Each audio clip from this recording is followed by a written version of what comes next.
ठीक है। अभी जो ईरान है, इसके अंदर मोसाद के जो स्पाइज़ हैं, उन्हें इसी कॉन्फ्लिक्ट के दरमियान गिरफ़्तार किया गया हाँ, और बहुत बड़ी तादाद में वो ऑपरेट हाँ। भी कर रहे थे वहाँ से, अंदर से अटैक भी कर रहे थे। ये इतना आसान कैसे है ईरान के अंदर नहीं, स्पाइज़ का ये ऑपरेट भी करना? अभी देखो ना, सोशल मीडिया पे रिपोर्ट्स आई हैं। अभी जंग के वक़्त ऐसी बहुत सारी न्यूज़ आती है, हुँ। जिसको प्रॉपर्ली वेरीफ़ाई करने की ज़रूरत है। जब तक इस तरह की खबरें वेरीफ़ाई नहीं होती ना, मैं उस पे तज़िया नहीं वहाँ करना स्पाइज़ चाहता। तो ऑपरेट करते हैं ना, कलभूषण एक ज़िंदा मिसाल है। स्पाइस तो करते हैं ऑपरेट, मगर जो जिस मखसूस रिपोर्ट का आप ज़िक्र कर रहे हो, हुँ, मैंने भी देखी थी हुँ, कि ये हमने बंदे पकड़े हैं, ये मोसाद के एजेंट्स हैं, तो सारे इंडियंस हैं। हुँ। That's not confirmed yet. नहीं, अगर वो इंडियन ना भी हों, मोसाद ऑपरेट करता है ईरान में, चलिए मैं ये ऑफ पूछ लेता हूँ। कोर्स, ऑफ तो ये इतना कोर्स। आसान कैसे है ईरान में ऑपरेट करना मोसाद का या किसी भी इंटेलिजेंस एजेंसी का? चाहे वो हमारे खिलाफ इंडिया की कर रही हो या फिर ये इज़राइल की कर इतना रही हो। मुश्किल क्यों आपको लगता है? मैं तो आपसे ये सवाल करना चाहूँगा। गवर्नमेंट की ग्रिप अच्छी होनी चाहिए नहीं, आपको। ऐसे नहीं होता। थर्ड वर्ल्ड कंट्रीज़ के अंदर गवर्नमेंट की ग्रिप क्या, अमेरिका के अंदर अल-कायदा नहीं घुस आई थी और जाके उन्हें वर्ल्ड ट्रेड सेंटर हुँ, को उड़ा दिया था। हुँ, सीआईए और एफबीआई हुँ, सोई पड़ी थी। हुँ।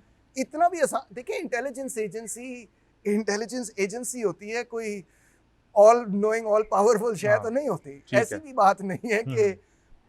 इसराइल के अंदर भी ईरान की इंटेलिजेंस काम करती होगी, आई एम प्रीटी श्योर।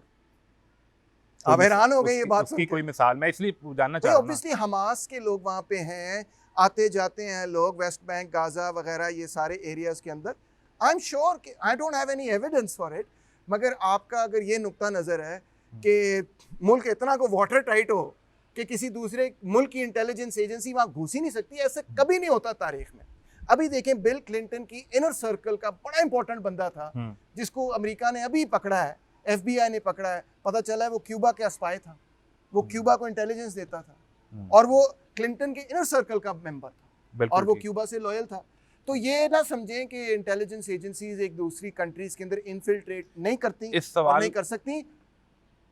अगर इंटेलिजेंस एजेंसी फैसला कर ले हुँ, कि हमने अपने बंदे घुसाने हैं हुँ, फलां हुँ। मुल्क के अंदर, वो घुसा लेगी।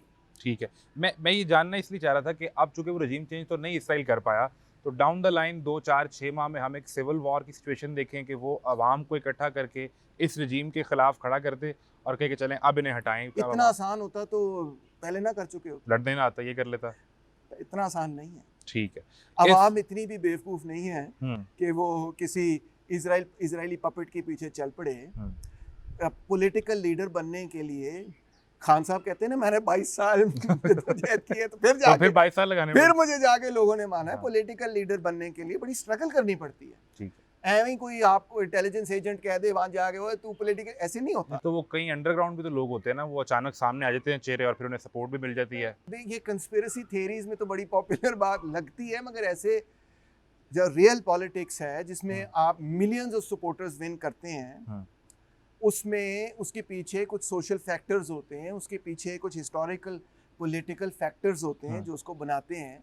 हमारा जो conspiracy theory view of the world है ना, हुँ, हुँ। कि सारी पॉलिटिक्स कंस्पिरेसी इतनी चल रही होती है, ये पाकिस्तान में बहुत आम है, मगर ये दुरुस्त नहीं है। चलिए मैं इस पे एक सवाल और कर लेता हूँ कि सीरिया के अंदर अभी जो असद रजीम को ख़त्म किया गया और उस पे फिर जिस शख्स को लाके बैठाया जो आके बैठा जिस तरह से और उसको बाद में सपोर्ट भी किया, डोनाल्ड ट्रंप की मुलाकात भी हुई।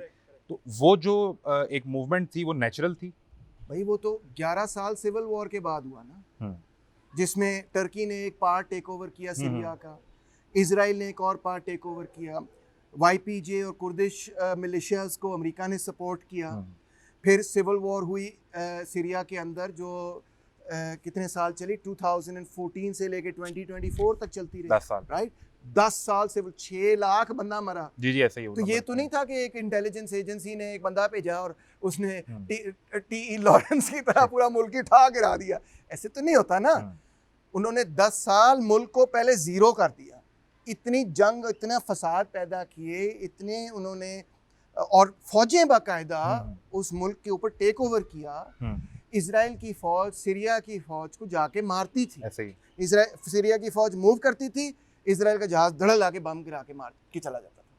तो इस तरह करके वो स्टेट कोलैप्स हुआ। ठीक है। तो again it's a bigger process. तो पूरी जंग हुई है। बिल्कुल ठीक है। ओआईसी का रोल आप किस तरह देखते हैं इस सूरत-ए-हाल में? ईरान के लिए या ईरान के हवाले से? What role? No role? Role ही नहीं नज़र आया कोई। हुँ। वैसा ही था जैसा गज़ा के मुसलमानों के लिए वो बात करते रहे। नो रोल व्हाटसोएवर, बिकॉज हकीकत ये है कि कतर, यूएई हम्म, वगैरह, ये सारे बहरीन, इन सारे मुल्कों ने, आपको पता है कि इज़राइल के साथ मुआहदे ना सिर्फ किए हैं, इब्राहिम अकॉर्ड्स ना सिर्फ तय हैं, मगर उसके साथ साथ इन्वेस्टमेंट्स हैं दोनों तरफ। ऐसे ही है। इज़राइल की इन्वेस्टमेंट है इन मुल्कों के अंदर, इनकी इनकी इन्वेस्टमेंट है इजराइल। इजरायली कंपनीज के अंदर। Hmm. So no, they are not interested. और अभी जो एक इजलास हुआ तुर्किया में, और तुर्किया के अपने बिजनेस टाइज भी हैं, ट्रेड टाइज हैं इजराइल के साथ, यस, एग्जैक्टली। तो ये डबल प्ले कर रहा था तुर्किया, या वो क्या तर- करना चाह रहा था? हमारी पब्लिक नहीं ये बात समझती कि टर्की जो है उसने कभी भी इजराइल के खिलाफ कोई जंग नहीं की। Turkey was the first country जिसने इजराइल को कबूल किया था। Accept किया। 1948 में टर्की ने इजराइल को कबूल कर लिया था, हम्म। और 48 से लेके अब तक टर्की और इजराइल की दोस्ती है। हम्म, लोग तो समझते हैं कि अर्दगॉन अर्तुगरल है। हम्म, इजराइल और टर्की की दोस्ती है, और इजराइल और टर्की ने एक दूसरे के साथ कोऑर्डिनेट किया था सीरिया की गवर्नमेंट गिराने में। ईरान। और ये कुछ छुपी हुई बात नहीं है, ये तो ऑन रिकॉर्ड बात है, क्योंकि टर्की ने अपनी फौजें सीरिया की टेरिटरी के अंदर जी, भेजी, जी, बफर जी। स्टेट बनाया एंड सो ऑन। अच्छा, मुझे इसमें ये बताएं कि इस सारी जंग की सूरत हाल के बाद, अब चूंकि ईरान ने तो खुद को अच्छे से डिफेंड कर लिया, तो इसराइल जिसकी स्ट्रेटजी पिटी है, या जो रिजीम चेंज नहीं कर पाया, वो इसका गुस्सा गजा पर उतारेगा, नहीं। उन बच्चों पर, मासूमों पर? नहीं, अभी उनकी गेम ओवर नहीं हुई है। It will continue process. Absolutely. क्योंकि जो अटैक इजराइल ने ईरान पर भी किया है, वो अटैक उन्होंने पिछले 2 हफ्ते में तो नहीं तय किया था। उसके पीछे 5-10 साल की जासूसी शामिल है कि उनके कहाँ पे हैं nuclear plants. Nuclear enrichment plants, uranium enrichment plants, साइंसदान कहाँ पे हैं, उनके जर्नैल कौन सी अपार्टमेंट बिल्डिंग में सोते हैं। उसके पीछे उनकी जासूसी थी ना, ऐसा ही है। कई सालों की जासूसी। तो उनका एक लॉन्ग टर्म इरादा है कि कोई भी गवर्नमेंट मिडिल ईस्ट के अंदर ऐसी उठे जो कि इजराइल के खिलाफ आंख भी उठाए, तो उसको हमने खत्म कर। बिल्कुल ठीक है। और लास्टली मुझे अब इस सारे सिनेरियो के बाद, ईरान इसराइल कॉन्फ्लिक्ट के बाद, अब क्या देखते हैं कि ये न्यू वर्ल्ड ऑर्डर क्या होगा या क्या हो सकता है? न्यू वर्ल्ड ऑर्डर की इस्तेलाह तो मैं नहीं इस्तेमाल करता, जो प्रेजेंट वर्ल्ड ऑर्डर उस पर बात करते हैं। न्यू वर्ल्ड ऑर्डर एक कंस्पिरेसी थ्योरी में चला जाता है। प्रेजेंट वर्ल्ड ऑर्डर यही है। मेरा ख्याल है आप कंस्पिरेसी थ्योरी से बहुत बचते हैं, या बच के निकलने की कोशिश करते हैं, क्योंकि पॉलिटिकल साइंसेस की ट्रेनिंग ही होती है। ठीक है, कि कंस्पिरेसीज होती हैं, उनको स्टडी करना चाहिए, मगर जो तारीखी तब्दीलियां होती हैं वो कंस्पिरेसीज की वजह से नहीं होती। ठीक है, वो होती हैं सोशल और इकोनॉमिक और पॉलिटिकल फैक्टर्स की वजह से, हिस्टोरिकल फैक्टर्स की वजह से। उनको समझना समझाना बहुत जरूरी है। बिल्कुल। और इस बुनियाद पर फिर प्रेजेंट वर्ल्ड ऑर्डर क्या होगा? प्रेजेंट वर्ल्ड ऑर्डर जो है वो आपको बता देता हूँ कि सोवियत यूनियन की शिकस्त के हवाले से जो दुनिया में बाएं बाजू की शिकस्त हुई है, और थर्ड वर्ल्ड के अंदर उसके साथ साथ जो नेशनल लिबरेशन मूवमेंट्स या कौमी खुद मुख्तारी की या ऑटोनॉमी की तहरीकें थी, वो भी कमज़ोर पड़ गई। ठीक है। और उनके कमज़ोर पड़ने के नतीजे में जो फॉर्मर कॉलोनियल पावर्स जिनके बड़े बड़े एम्पायर्स होते थे, ब्रिटेन, फ्रांस, अमेरिका, ये ताकतवर दोबारा से हो गए। और इन्होंने पिछले इस पीरियड के अंदर 1991 से 2025 तक 14 नई जंगें की। इन्होंने IMF के जरिए पूरी तीसरी दुनिया में ऑस्टेरिटी इंट्रोड्यूस करा दी। इन्होंने अपनी हुकूमतों में भी, अपनी सोसाइटीज़ में भी वेलफेयर स्टेट को उड़ा के रख दिया।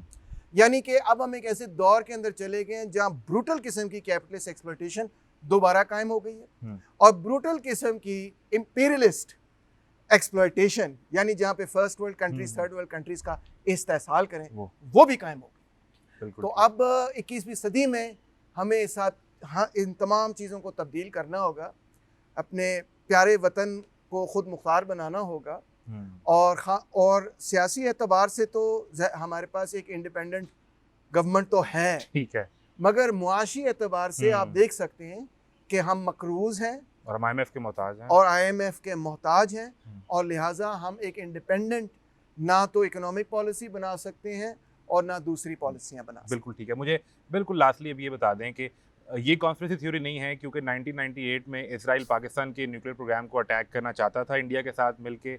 इज देयर एनी चांस कि वो पाकिस्तान के ऊपर को नज़र रखे, या ये हो सकता है?